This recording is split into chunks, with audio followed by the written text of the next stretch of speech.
no.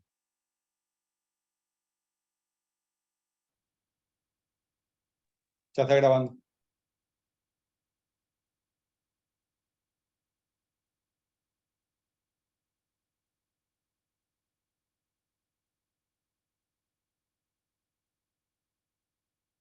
No, ¿qué me pasa? Sí, sí, estás compartiendo ya. No, Ahora no.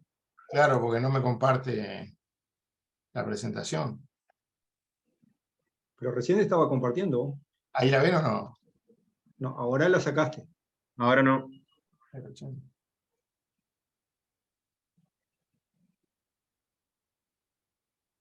Ahí vi, Ahí ahí sí. llegó. Ahí voy, ahí estoy.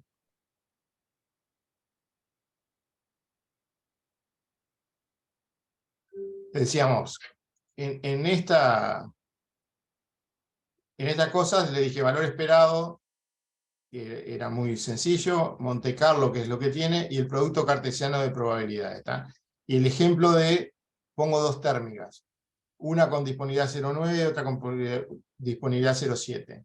Entonces, cuando digo producto cartesiano de las ocurrencias, digo, a ver cuáles son todos los eventos posibles. Son que esté disponible la 1 y la 2, entonces 0,9 por 0,7 es la probabilidad de ese evento. Que esté disponible la 1 y no la 2 es 0,9 por 0,3.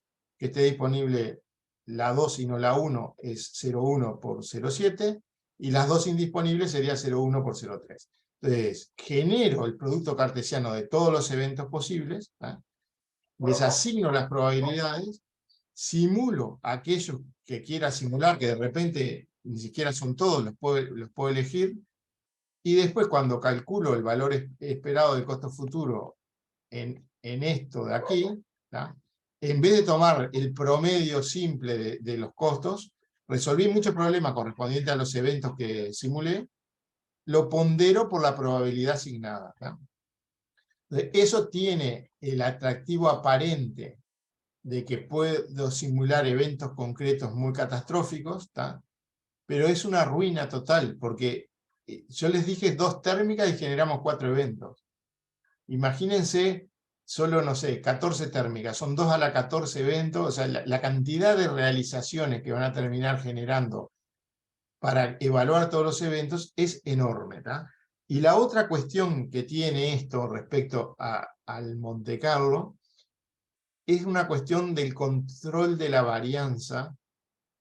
Y déjenme ver lo que viene más adelante, a ver si hay algo que no me quiero adelantar al santo. No, es acá que se lo voy a decir. Entonces, hay un tema que es el siguiente. En estas resoluciones, fíjense que es importantísimo. Al final, la información está en las variaciones del costo futuro por el movimiento del Estado.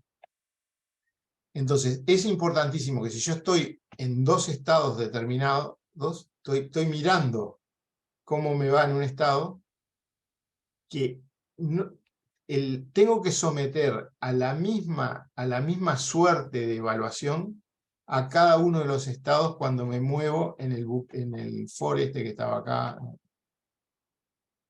en esto. O sea, cuando digo que para todo X tengo que calcular esto, tengo que tener mucho cuidado de que el conjunto de realizaciones a la que someto a evaluación para un X y para otro X sea el mismo, sea la misma suerte. ¿Por qué? Porque después cuando vaya un paso para atrás y mire para adelante, si lo sometí a suertes diferentes, me puede pasar cosas como que un estado, imagínense que me paré en un estado del lago bajo, pero que tuve la suerte que me llovió un montón, le parece que en ese estado el costo es menor que el lago un poco más arriba, pero que tuve la mala suerte de que no me llovió nada cuando produje los números aleatorios. Entonces, como lo que estoy al final del día es evaluando la diferencia de 2 variables aleatorias, o sea, en una posición y en otra del costo futuro, el valor esperado, mírenlo al costo futuro como una variable aleatoria, que lo que estoy mirando, tratando de obtener ese valor esperado, y estoy tratando de censar por simulaciones la diferencia entre 2 variables aleatorias, que es entre tal punto y tal punto, el censar esa diferencia con el mismo conjunto de suertes, lo voy a decir así, no es de realizaciones de los procesos estocásticos, sino que es de suertes, es importante para poder apreciar realmente cuánta de esa diferencia se debe al movimiento del Estado y no a lo que sucedió en la simulación, a la suerte que tuve cuando hice una u otra. Eso es importantísimo, o sea, nada de esto funciona por el nivel de aleatoriedad que tiene si yo no soy cauto en el control de la varianza de la estimación del costo futuro. Eso fue de los primeros errores que cometimos en la implementación del CINCE, y había que poner 100.000 realizaciones de Monte Carlo, porque claro, ¿cuál es la manera de compensar el haber hecho eso más o menos? Es darle simular muchísimo, o sea, que esto aumente mucho para que no dependa tanto de la suerte que tuviste, ¿no? Entonces, esto, busquen si quieren en internet Common Random Numbers, ¿no? Es una técnica de reducción de la varianza, de la estimación de la diferencia de dos variables aleatorias cuando se está simulando por Monte Carlo. Eso es fundamental puesto acá adentro. ¿Por qué me acordé de decirles esto ahora? Me acordé de decirles esto porque en la representación del promedio de productos ponderados, por ejemplo, una de las cosas que he visto es que ¿cuáles de los... claro, es absurdo decir que uno va a modelar y a simular todos los eventos posibles, porque se pierde en la cantidad o sea, es enorme la cantidad de eventos que habría que... El producto cartesiano de la corriente ponderada es enorme. Entonces, uno va a terminar seleccionando grupos que representan algo, ¿tá? Y esos grupos, lo que he visto es tratar de relacionarlos con si los lagos están bajos, entonces me preocupo de tal cosa, si están altos, no. Pero se dan cuenta que al hacer eso, estoy cambiando la suerte de los eventos a los que someto a los estados según el estado, con lo cual estoy alterando el control de la varianza, o sea, no funciona ni para atrás. Lo que he visto de hecho así, que tenemos ejemplos locales de esto, es, no funciona ni para atrás, ¿tá? ¿Y cuál es el arreglo que he visto hecho a mano con alambre ahí? Ah, bueno, si después la monotonía de costo futuro se me invirtió, que se invierte por haber hecho esto mal, agarro y en el vector ese que tengo de todos los costos, agarro y lo doy vuelta, lo corrijo. Pero lo corrijo sin ningún criterio, simplemente como sé que tiene que ser monótono, di vuelta a algo que me dio papa frita porque había hecho ensalada de otra cosa. Entonces, el tema del control de la monotonía, o sea, el producto cartesiano a lo bestia es inmanejable.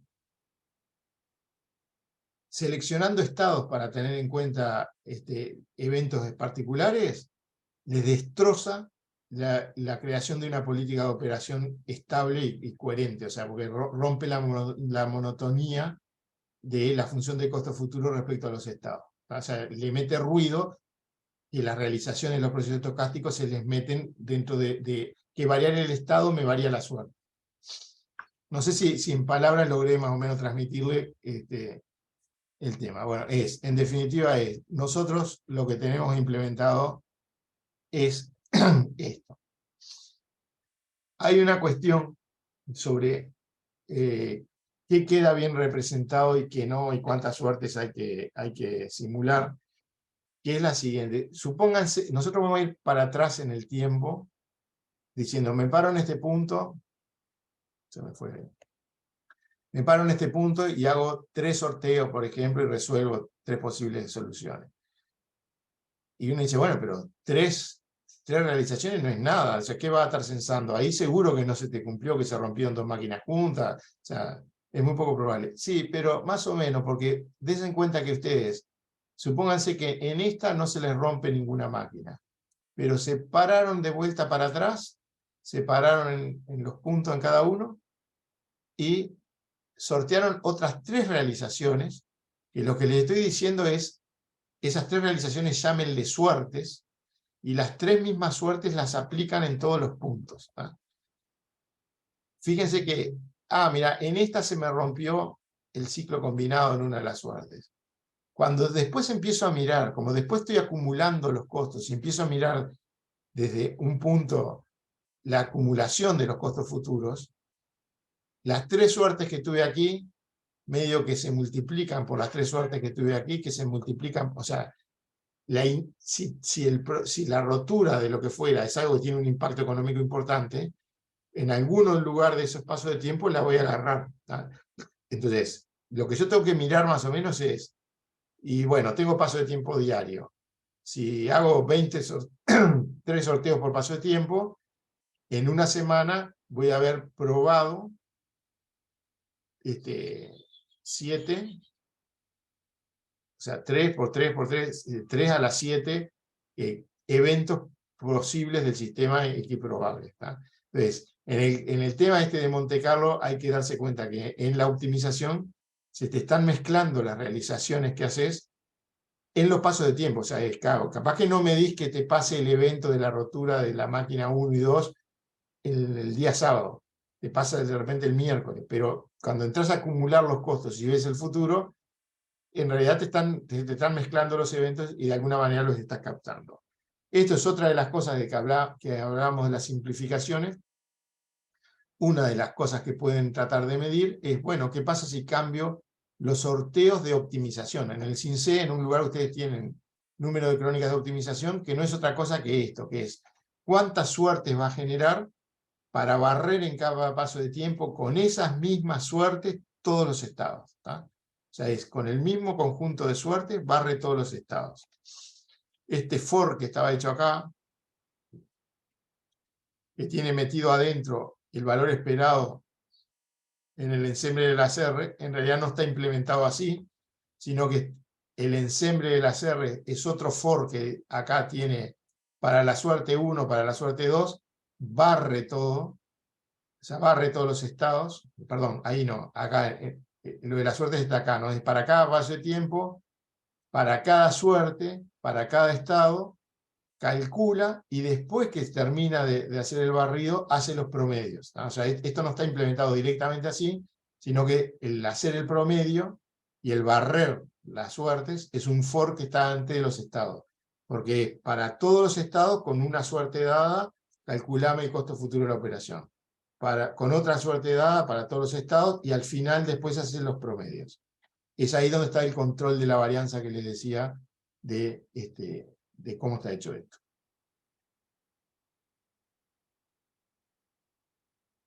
Bueno, el tema de la maldición de la dimensionalidad de Bellman.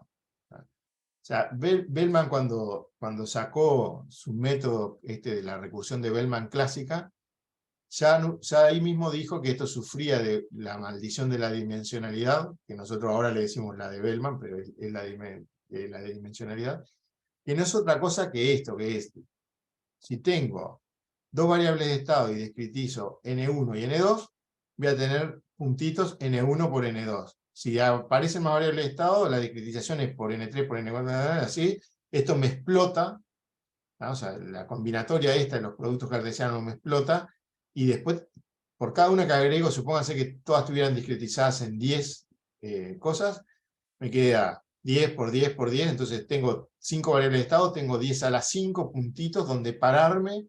Para cada uno de esos puntos tengo que simular cada una de las suertes, o sea que se me multiplica por la cantidad de suertes.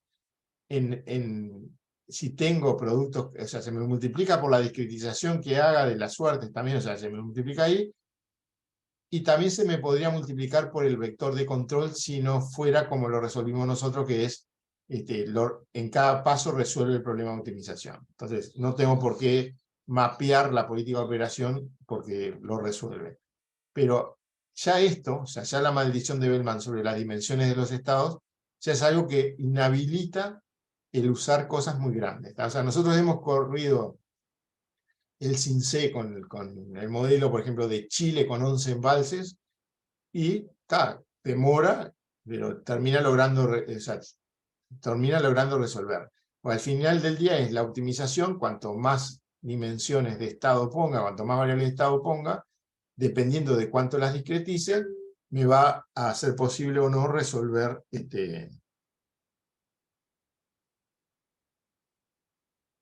problema. O sea, técnicas alternativas parametrización del CF, por ejemplo, factorizarlo en cosas así, como uno que depende solo de una variable, otro que depende solo de otra variable, aproximación del costo futuro por cortes de Bender usando dualidad. Esto es lo que usa el SDDP, que es Stochastic Dual Dynamic Programming, que es lo que usan los brasileros. Está bastante elegante. Creo que vamos a tener la oportunidad de mirar un poco mejor esto más adelante, cuando les dé lo del tratorcito.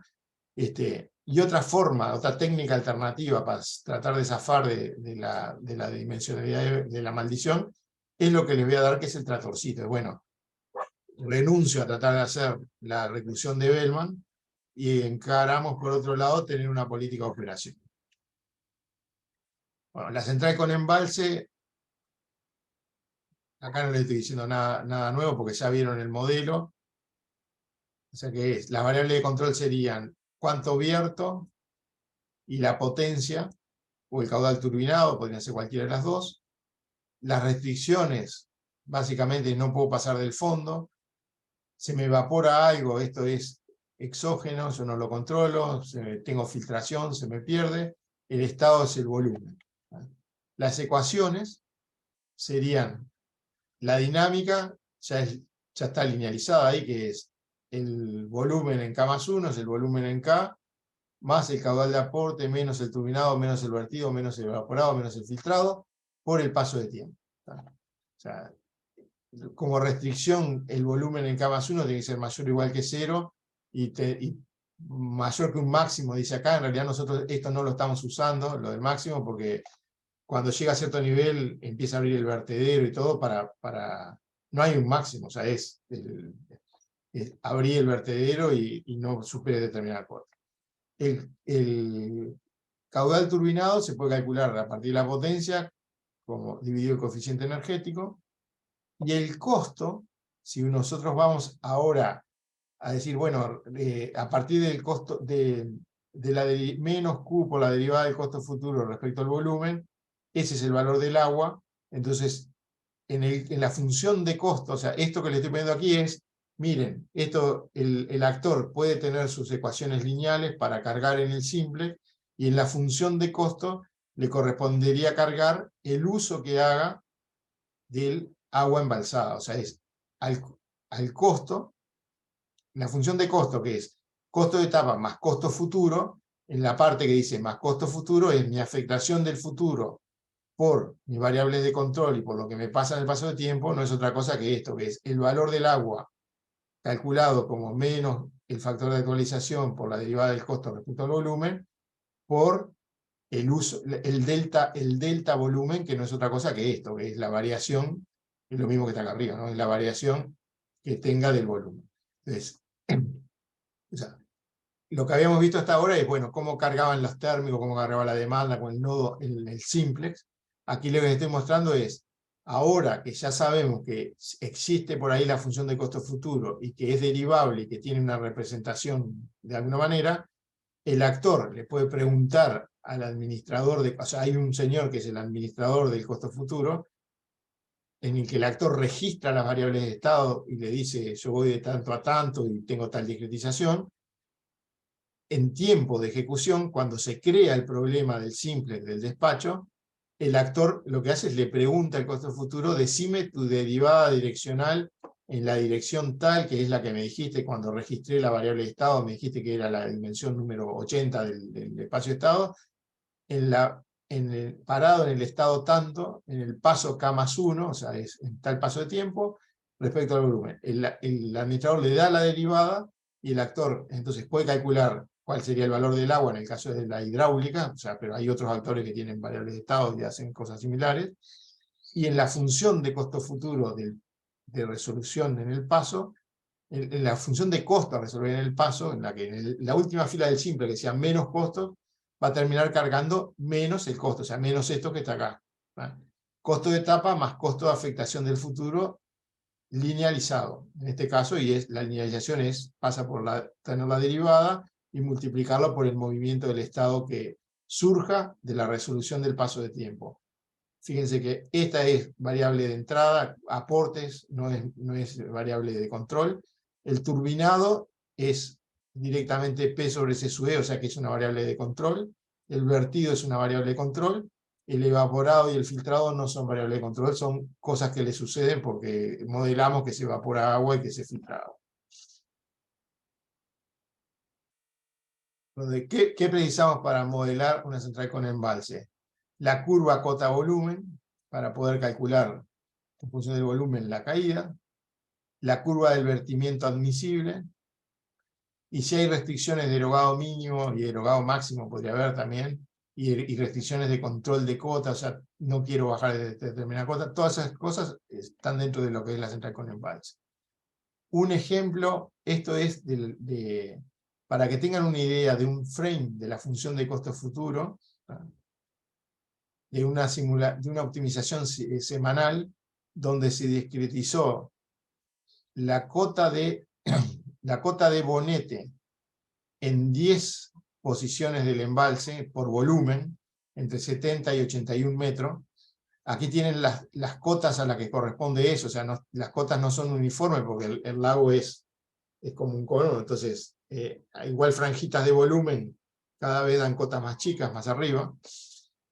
Y acá lo que tienen es la ISO nivel de la función de costo futuro, solo para que observen algo, que es las variables de estado en este caso son las clásicas que se usan en las simulaciones de larguísimo plazo en Uruguay, que son solo el embalse de Bonete representado, y una cosa que es el estado hidrológico, que no es otra cosa que cómo está la situación de la cuenca del embalse, o sea, llueve y va a escurrir, hay escurrimiento porque la esponja, que es la cuenca, está mojada, está escurriendo, o está seco y no está escurriendo.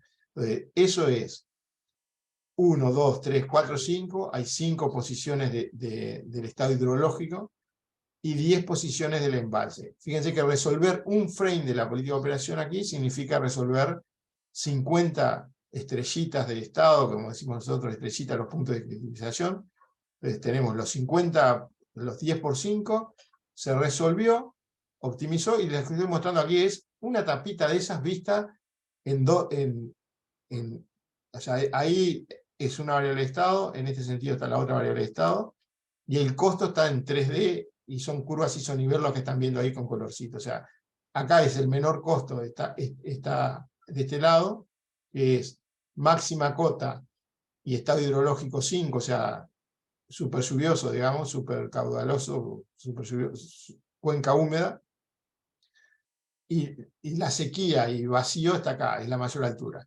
Si ustedes ven las isoniveles estas, son bastante como rectas, paralelas, con lo cual uno podría decir, bueno, yo acá puedo reducir la variable de estado a una sola, tomando un cambio de coordenada y diciendo, tomo en la dirección esta perpendicular a todas las isoniveles. Entonces, esto es solo para darles una intuición de, hay cosas que mirando un poco uno podría decir, desde el punto de vista energético, es medio parecido saber la cota del lago más el estado hidrológico con alguna combinación, y eso me determina en cuál de estas isonivel estoy, que es lo que me termina importando, ¿no? O sea, para poder calcular cuánto me varía en cada dirección. Si ustedes lo piensan, esto es bastante obvio porque es cuánta agua hay en el lago y cuánta agua está en la esponja del lago que está escurriendo hacia el lago. Es como agua embalsable de alguna manera, ¿no? Entonces, perfectamente es equivalente. Este es solo un ejemplo de Bonete, estado hidrológico. En esto de la reducción de estados es donde me parece que algún grupo podría mirar lo que está hoy hecho, que no es esto, o sea, estamos hablando de otras cosas diferentes, pero que es parecido a esto. Y entonces, ¿cómo está hecha la reducción de estados? O sea, los EGH que estamos usando hoy, en mediano plazo y corto plazo, tienen Bonete, Palmar y Salto como variables de estado hidrológico de la cuenca del Río Negro, estado hidrológico de la cuenca de Salto, el índice del Niño 3,4 como variable de estado, o sea, tienen 6 variables de estado. Entonces, ¿cómo está hecha la reducción de eso? Ahí adentro puede ser un tema interesante para ver si se puede hacer una mejor o no. O sea, cuando le digo cómo está hecha la reducción, en definitiva es algo como esto. Bueno, ahí sería reducirlo a una variable de estado en vez de dos, que sería una combinación lineal del volumen en bonete y del estado hidrológico. Aquí el valor del agua de bonete, los 50 puntos, estos, puestos como tira, o sea, como vector, ahí están los 50, o sea, cada salto de estos es cuando cambio de fila, digamos. Y aquí lo que está puesto es la derivada respecto, no el valor absoluto, sino la derivada respecto al movimiento del volumen, ¿tá? Para que vean que da como tiene que dar, que es, en definitiva, la primera fila es estado hidrológico súper seco, medio seco la segunda fila, la tercera fila es estado hidrológico medio húmedo, súper húmedo. Y después los puntos de acreditación son bonete en el fondo del lago, bonete arriba del lago. Y lo que ven es que el valor del agua, en la medida en que me voy a la parte superior del lago, vale menos, en la parte inferior del lago vale más, y que eso además depende del estado hidrológico del sistema. O sea, tengo muy buena hidraulicidad y bueno, y todo vale menos no importa en qué cota estoy, vale menos de $200 el megavatio hora. De la época en que fue hecho esto, que seguramente las térmicas valían, no sé, menos de $100, no importa mucho. Acá están los valores de las térmicas. O sea, las térmicas estaban, estas son las fallas, es falla 1 es esta de acá, o sea que falla 1 estaba por los $250, estas son las fallas, y por allá abajo, están las térmicas que había en ese momento, que eran la quinta, la sexta, o sea, unas turbo vapor y toda la máquina. Acá lo único que importaba ver de esta de acá es que acá ven que están los valores del agua, pero hay dos curvas. Esta curva, la que es más baja, esa está hecha sin sorteo, o sea, es tomando los valores esperados de los procesos estocásticos, lo que haría alguien que dice, bueno, resuelvo solo una vez con los valores esperados.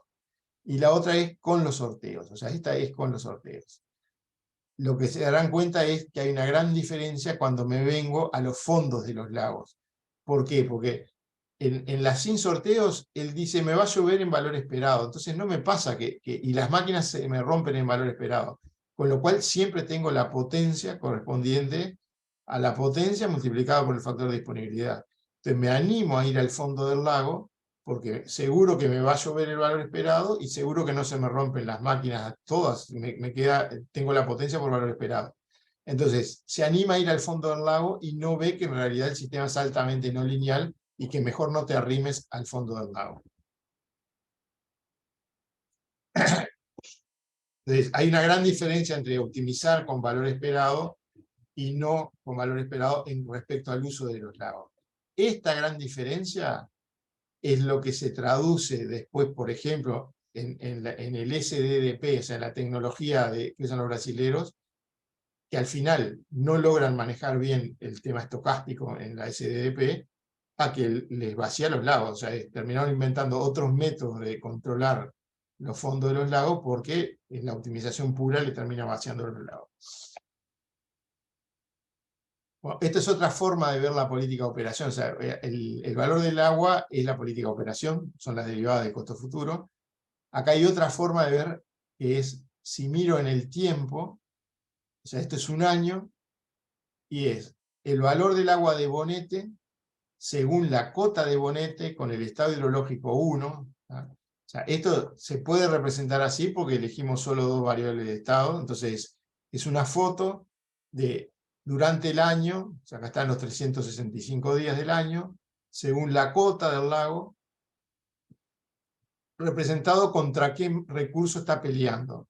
Entonces, si la cota estaba por acá abajo, en verano, que sería la parte inicial esta y la parte final esta, fíjense que está luchando contra la falla 4 y la falla 3. O sea, si está por debajo de 72,4 metros, quisiera hasta despachar falla 4, corte total, no quiere usar el agua, porque la demanda le va a crecer en el invierno y le va a hacer peor todavía el nivel de falla.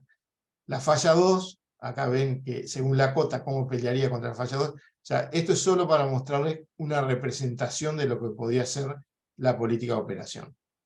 En la realidad, las variables de estado son mucho más, entonces al final es imposible visualizar y lo que uno tiene son los valores del agua en el punto en que está y sabe cómo operar en la semana o en los días que viene, y después tendrá que ver según a dónde vaya, leer de vuelta la función de costo futuro y volver a mirar, ¿no? O sea, tener una representación es difícil, porque acá tengo estado hidrológico 1, estado hidrológico 5, o sea, me cambia totalmente. O sea, si estoy súper húmedo, me animo a llevar al lago, pelea contra las unidades más baratas con las cotas bajas en invierno, y en verano sigue habiendo falla, pero sigue peleando contra la falla según la cota. O sea, me bajó pila, ¿en qué momento cambio el uso del recurso por estar en estado hidrológico súper húmedo? Este era el súper seco.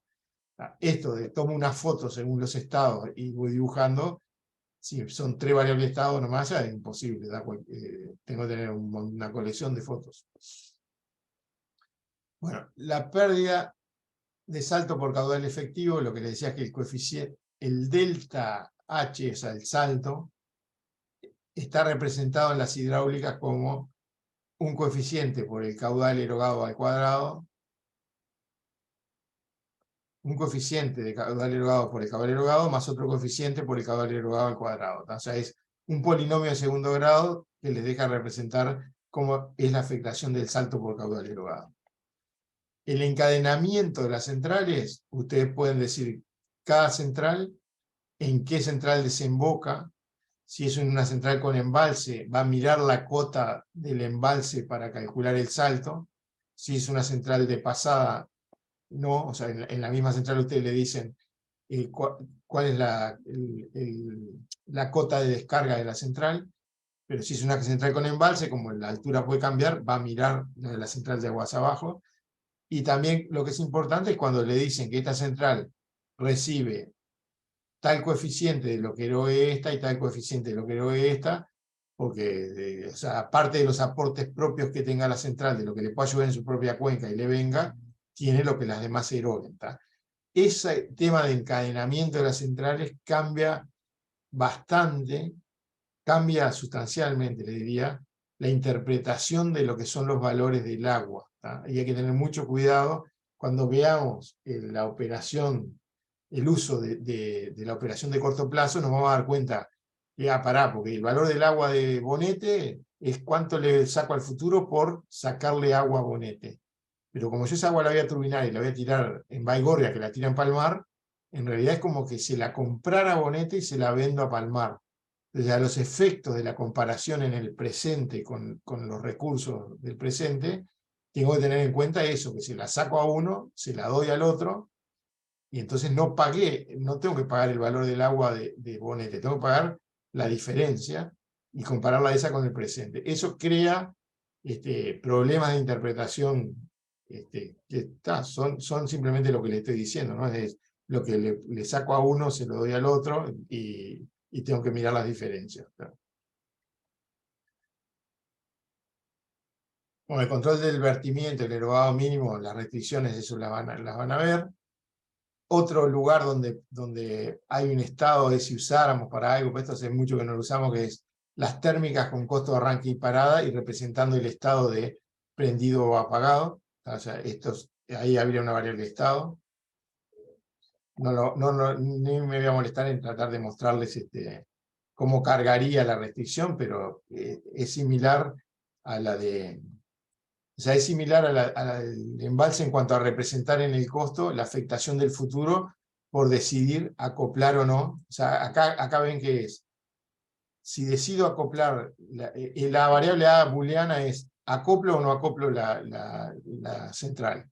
Si la prendí, voy a pagar el costo, si estaba apagada en el costo, tengo que considerar costo de arranque por esta variable que vale 0 o 1. Si vale 1, le sumo el costo de arranque. Si vale 0, sigue apagada. O sea, cuando planteo el problema, digo, inicio el paso de tiempo como apagada o prendida. Si la inicio apagada, perfecto. Si decido acoplarla, o sea, agrego una variable de control que decido acoplarla sí o no, le sumo el costo de arranque más por la variable de acople, y la afectación del futuro como el costo con el estado en 1 en la dimensión que corresponda a esa variable de estado. O sea, resulta que como puse una variable booleana, hay una dimensión en el vector de estado que o vale 0 o vale 1. Entonces, con un 1 metido ahí, menos en el que estaba por la variable de acople. O sea, sumo eso. Si está prendida, es al revés. Es el complemento de la decisión de acoplarla. O sea, esta variable booleana, 1 menos eso, me da eso. Y le sumo el costo de pararla y le sumo el costo de la diferencia de movimiento del estado por desacoplarla. Sería, si estaba prendida, decisión por acá.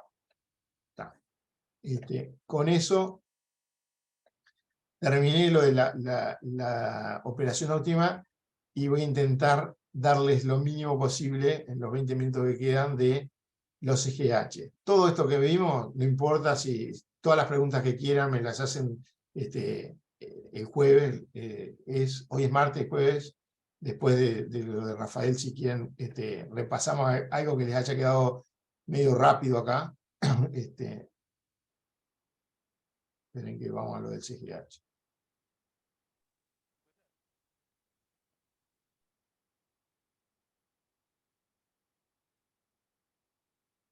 Voy a decir acá. CGH.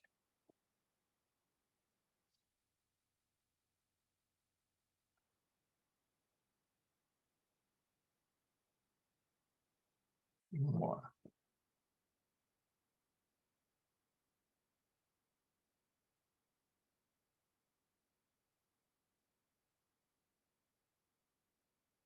Esto previo que estaba acá son 4 días cualquiera tomados así al azar del despacho, 10 minutal para que lo vean, horario para que lo vean, de la escala, y echa la monótona de carga de la demanda real y la monótona de la demanda neta, ¿tá? Para que se vea que si uno hiciera el postizado, o sea, los postes por la demanda real, le estaría errando fiero a veces a los requerimientos de potencia reales, que son los puntitos rojos, o sea, es la demanda menos la energía variable renovable.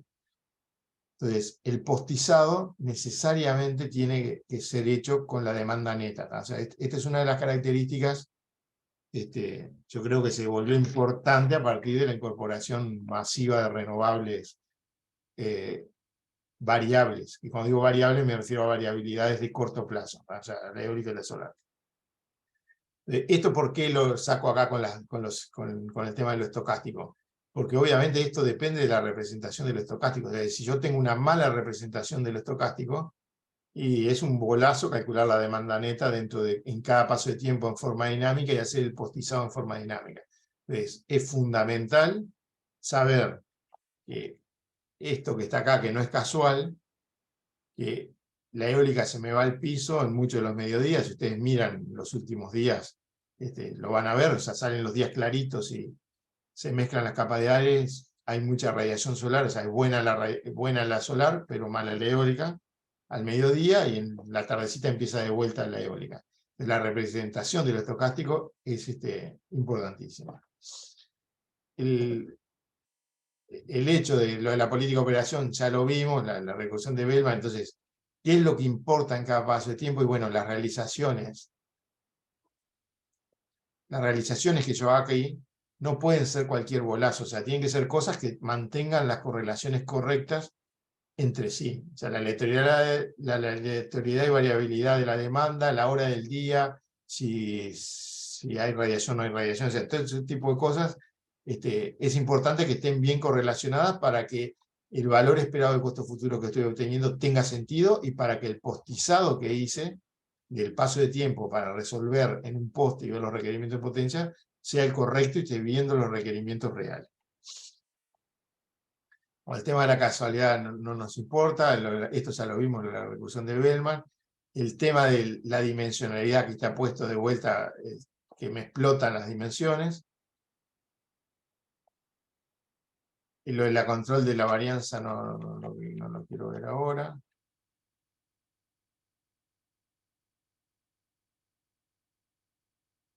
O sea, este es otro ejemplo de la correlación que hay entre la eólica y la solar. Acá tienen la solar y esto.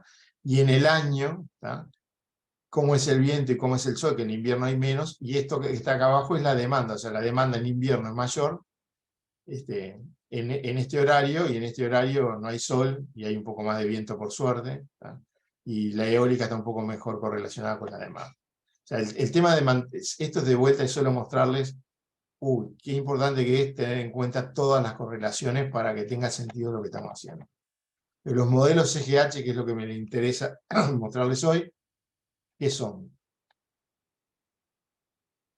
La cuestión al final del día es esto, que es una medida de probabilidad. Yo tengo un modelo, tengo un conjunto de variables aleatorias. Y al final del día, cuando yo voy a decir, ¿y este modelo representa o no ese conjunto de variables aleatorias? Que me interesa es que reproduzca las medidas de probabilidad que yo sea capaz de hacer sobre el conjunto de variables aleatorias. ¿Tá? Entonces, ¿qué es una medida de probabilidad? Es algo que, dado una realización del conjunto de variables, o sea, me dan un número, yo mido, por ejemplo, el valor esperado es tomar el promedio, por la función de densidad de probabilidad que tenga ese evento, integrado en el espacio donde pueda variar esos eventos de probabilidad. O sea, es cualquier medida de probabilidad no es otra cosa que hacer la integral en el espacio donde se mueven las variables de la función de densidad de probabilidad de cada puntito de ese espacio por el delta volumen de ese espacio por la función de medida. O sea, la función de medida generalmente es algo que mapea desde el conjunto de variables en un número o en varios números, no importa, pero es reproducir esta integral. Fíjense que para reproducir esa integral, lo que tengo que en definitiva lograr es obtener esto. Entonces, ustedes me dan un conjunto de variables. Y bueno, cuando me vayan a medir, lo que me van a hacer es decir, de ese conjunto de mediciones que tengo, a ver, el valor esperado, la varianza, son todas funciones de medida que son tomar el promedio de los cuadrados, o sea, cosas así. Lo van a medir con una medida de probabilidad en un espacio de probabilidad, haciendo la integral en ese espacio de probabilidad de la función de densidad de probabilidad del conjunto de variables. Entonces, al final es reproducir la probabilidad. ¿Tá? Por ejemplo, el valor esperado no es otra cosa que haber elegido como medida el valor del X, del vector X, y es integrar esto.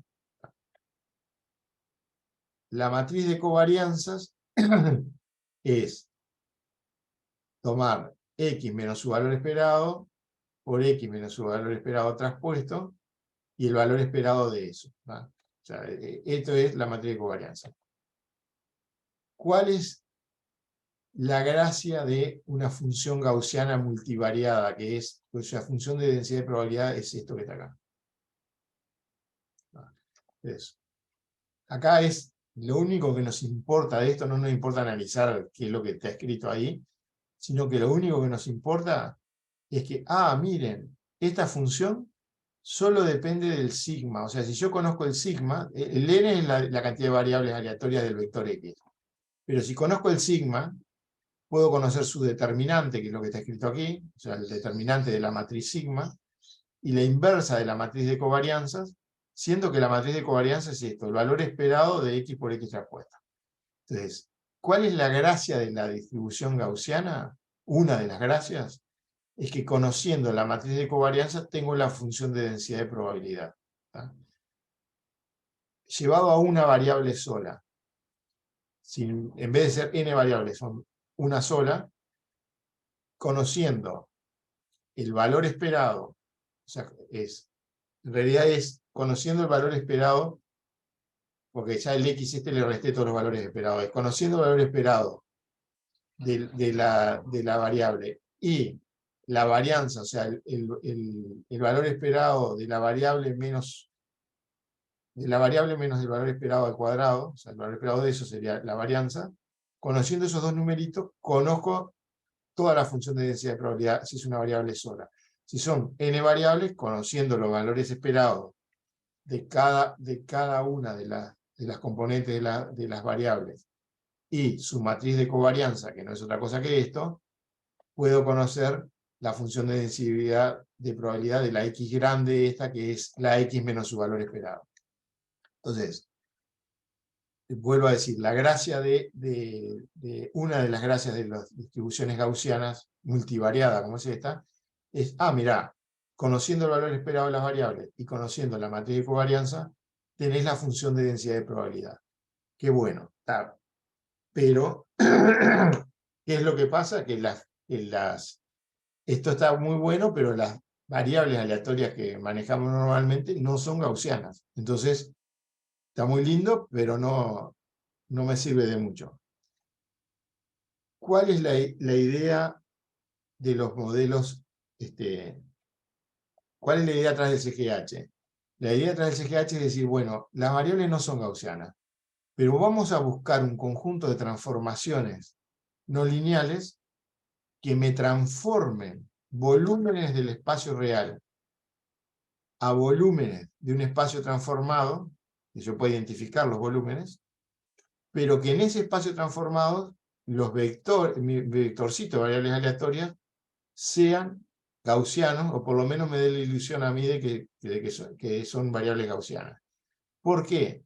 Porque si yo puedo transformar volumen a volumen, fíjense que la integral de cualquier medida, en vez de integrarla en los pedacitos de volúmenes de este espacio, la hago sobre los pedacitos de volumen de este espacio, porque como se transforman uno a uno, es sumo y integro acá. Pero además, si en el espacio transformado son gaussianas, la función de densidad de probabilidad ya la obtengo simplemente tomando el valor esperado de las variables aleatorias y la matriz de covarianza. Y con eso tengo la función de densidad de probabilidad. Entonces, logrando obtener una transformación que me haga ver el proceso gaussiano, tengo la función de densidad de probabilidad, que la puedo estimar, como le dije, con el valor esperado y la función de covarianza. Entonces tengo como reproducir tengo como reproducir cualquier medida de probabilidad. Cuando ustedes ven que para el tratamiento de una variable aleatoria los economistas toman el logaritmo o hacen alguna transformación, no están haciendo otra cosa que tratando de transformarla a gaussiana a la variable que tienen para que con el valor esperado y la varianza quede medianamente bien representada. Bueno, esto es lo mismo, pero en un espacio de dimensión n. Característica de los sistemas lineales. ¿Qué es un sistema lineal? Algo como esto. O sea, es la salida en el paso de tiempo k+1 es una combinación lineal de matrices por el vector de la variable en los pasos anteriores, más una combinación lineal de matrices por ruidos que le meto en cada paso. ¿Cuál es la segunda gracia de las distribuciones, de las variables aleatorias gaussianas? Que si yo tengo un sistema lineal que lo ataco, o sea, le meto a la entrada un vector de ruido blanco, o sea, ruido que no está correlacionado de un paso de tiempo a otro, o sea, es todo aleatorio en cada paso de tiempo, que sean con distribuciones gaussianas, la combinación lineal esta me termina dando acá variables que son gaussianas, ¿tá? O sea, tienen distribución gaussiana, quedan con dependencia temporal con sus pasados por cómo están construidas. Pero entonces, un sistema lineal que es atacado por ruido blanco gaussiano, me genera variables que son gaussianas, con correlación temporal. O sea, si yo miro la dependencia de estas variables con la del vector en K, el K+1 en K, voy a ver seguramente que en el casillero a casillero hay dependencia, como que va variando lentamente dependiendo del proceso. Pero entonces, esta es la segunda cosa importante de las distribuciones gaussianas y asociada a los modelos lineales. Entonces, si transformé todo un espacio donde lo puedo ver al mundo gaussiano, tengo que en ese mundo gaussiano tratar de capturar la dependencia de las señales entre ellas y con sus pasados, ¿tá? Y la mejor alternativa que tengo es buscar un sistema lineal que, atacado por ruido blanco gaussiano, me reproduzca las mismas matrices de covarianzas de las cosas entre sí y de las cosas con su pasado. O sea, tomen el conjunto de variables como no solo lo que pasó en este instante de tiempo, sino, no, mira, esto tiene correlación con lo que pasó ayer, antes de ayer, o sea, tomen un conjunto, y lo que les digo es, bueno, yo transformé todo eso a gaussiano, y para captar esas variables, lo voy a captar como para captar para generar algo que genere ruido con la misma matriz de covarianza y los mismos valores esperados, ¿tá? Lo que voy a hacer es un sistema lineal que le voy a meter ruido blanco a la entrada y que me asegure que genera la misma matriz de covarianza que el proceso original, ¿tá? Entonces, es eso lo que está hecho en el CGH. O sea, es un modelo que identifica un conjunto de transformaciones no lineales, imagínensela como unos lentes, que pueden ser lentes fijos o lentes que ustedes lo van cambiando según el paso de tiempo, que lo que hacen es transformar los datos reales en un espacio gaussiano donde todas las señales las ven todas redonditas, son todas gaussianas. Ahí lo que hay entonces es un proceso de identificación en el mundo gaussiano que identifica un sistema lineal que cuando es atacado por ruido blanco gaussiano genera series temporales en el espacio gaussiano, acá, que tienen las mismas matrices de covarianza que las originales y el valor esperado de las originales, que es cero. O sea, cuando se transformó al espacio gaussiano, entre otras cosas le restamos el valor esperado, o sea que en el mundo gaussiano son funciones, son variables gaussianas normales 0, 1, o sea, con varianza 1 y con valor medio 0. En la transformación esta le matamos todo lo que no era eso. Lo que nos queda por identificar es la matriz de covarianza, entre ellas, cómo se asocian, y de ellas con sus pasados, ¿tá? Eso está identificado en un sistema lineal, y cuando es atacado por ruido blanco, reproduce esas matrices de covarianza, por construcción, o sea, no es que sea una aproximación, es, esto me lo transformó a series gaussianas, cuál es el por mínimos cuadrados, identificaba el sistema lineal que tiene esas matrices, que genera algo con esas matrices de covarianza.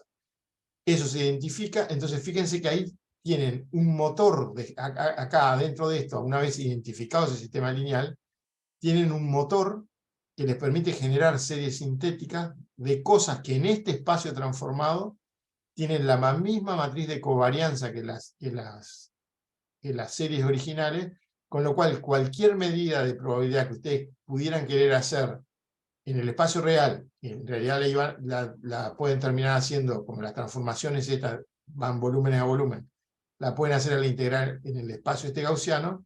Cuando la van a hacer ahí, lo que importa es la función de densidad de probabilidad, y lo que la determina es la matriz de covarianza, y yo le estoy diciendo sí, y el sistema lineal que ustedes identificaron genera un proceso que tiene la misma matriz de covarianza por construcción. Entonces, cuando van a hacer las medidas de probabilidad, les tiene que dar lo mismo, ¿tá? Eso genera dentro del mundo gaussiano, o sea, una vez que hacen este proceso de identificación, que lo hacen con una herramienta que se llama análisis serial, que la vamos a ver un poco mejor más adelante, o sea, vamos a ejercitar esto. Acá tienen un modelo CGH, que eso es lo que ustedes cargan adentro del SINC, en lo que se llama fuente sintetizador, o sea, es la salida del análisis serial. Eso tiene las mismas funciones que usó aquí para deformar la realidad del mundo gaussiano, invertidas, las usa para pasar del mundo gaussiano al mundo real en los bornes de la fuente sintetizador, que es lo que ven los actores dentro del SIMC. Entonces, esto sería el CGH, sé que se los dije recontra rápido, pero lo vamos a ejercitar corriendo un análisis serial y construyendo un modelo, lo vamos a ver un poco mejor, y el concepto no es otra cosa que esto que le estoy diciendo, que es busca un conjunto de transformaciones no lineales que les permiten ir a un lugar donde el mundo se comporta bastante bien como un sistema lineal y las distribuciones son gaussianas, ¿tá? En ese mundo, en ese espacio gaussiano, reproduce la función de densidad de probabilidad porque reproduce la matriz de covarianza de la variable aleatoria, y entonces las medidas de probabilidad se deberían cumplir bastante bien.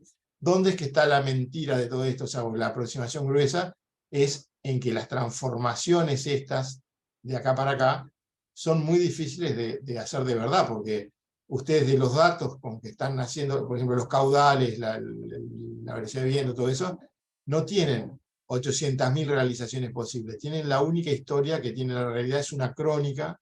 Entonces hay suposiciones para ver cómo mapeamos esa única crónica en estas transformaciones que intentan identificar aquello que no es una única crónica, sino que sería del proceso estocástico en su conjunto. Déjenme ver la hora.